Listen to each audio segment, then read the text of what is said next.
India ने China को पीछे छोड़ दिया to become the world's third strongest air power. Sounds huge right, but जैसे हर बड़ा मिलिट्री क्लेम होता है, असली कहानी थोड़ी और गहरी होती है। आज के इस वीडियो में हम ब्रेक डाउन करेंगे कौन सा रैंकिंग ये कह रहा है, ये रैंकिंग कैसे काम करती है, इंडिया ने कैसे ये जंप लिया और इसका रियल मतलब क्या है एशिया के बैलेंस के लिए। Let's dive in.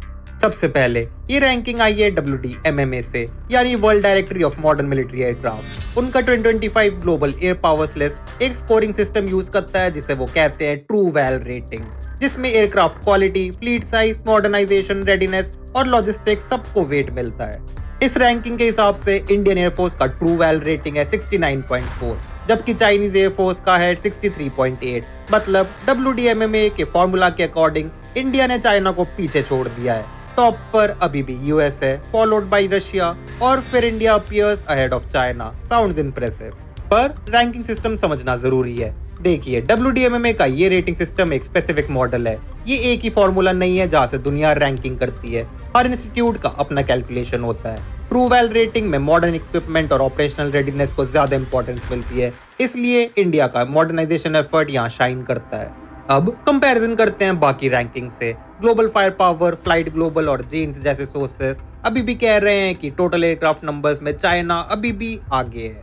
चाइना के पास ज्यादा फाइटर जेट्स, बॉम्बर्स और सपोर्ट एयरक्राफ्ट है, लेकिन हाँ, क्वांटिटी और ऑपरेशनल एफिशिएंसी के मामले में इंडिया ने पिछले कुछ सालों में बड़ा लीप लिया है। तो सिंपल वर्ड्स में, क्वांटिटी में चाइना बड़ा है, क्वालिटी और मॉडर्नाइजेशन में इंडिया तेज से ऊपर आ रहा है। तो क्या चीजें है जिसने इंडिया को ऊपर किया है? यहाँ कुछ सॉलिड फैक्टर्स है। Fleet modernisation, Su-30 MKIs upgrades, Rafale induction, Mirage 2000 modernisation और देसी LCA तेजस जेट्स ने इंडियन एयरफोर्स की स्ट्रेंथ और फ्लेक्सिबिलिटी बढ़ा दी है। Made in India push, HAL जैसी कंपनीज ने तेजस, STT-40 ट्रेनर और फ्यूचर कॉम्बैट एयरक्राफ्ट प्रोडक्शन में स्पीड बढ़ाई है। ये इंडिया को लॉन्ग टर्म में सेल्फ रिलायंट बना रहा है। Better training and exercise, frequent joint exercises with US, France, Japan और इजराइल ने पायलट्स के टैक्टिकल एक्सपोजर को नेक्स्ट लेवल पर ले आए हैं। Upgraded legacy fleet, old MiG-21 jets retire हो रहे हैं और Su-30 और तेजस लाइंस एक्सपैंड हो रही है। ये सब मॉडर्नाइजेशन के स्कोर को इम्प्रूव करता है।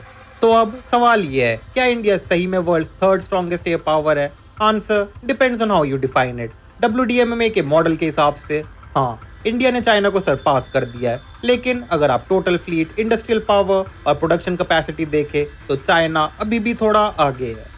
तो हेडलाइन सही है, but with context. Ranking India के प्रोग्रेस को हाईलाइट करती है, लेकिन ओवरऑल डोमिनेंस का मतलब नहीं है कि रेस खत्म हो गई है। ये रैंकिंग एक सिंबॉलिक विन है। इससे क्लियर है कि इंडिया की मॉडर्नाइजेशन ड्राइव, डिफेंस प्रोडक्शन और पायलट ट्रेनिंग इन्वेस्टमेंट्स का रिजल्ट मिल रहा है। ग्लोबल परसेप्शन बदल रहा है। India is now seen as rising aerospace power, not just a regional one. Regional level पर इसका मतलब है बेटर डिटरेंस और stronger diplomatic leverage, especially Indo Pacific और साउथ एशिया के कॉन्टेक्स्ट में। तो दोस्तों, headline India surpasses China in air power technically true है, लेकिन कॉन्टेक्स्ट समझना इक्वली इंपॉर्टेंट है।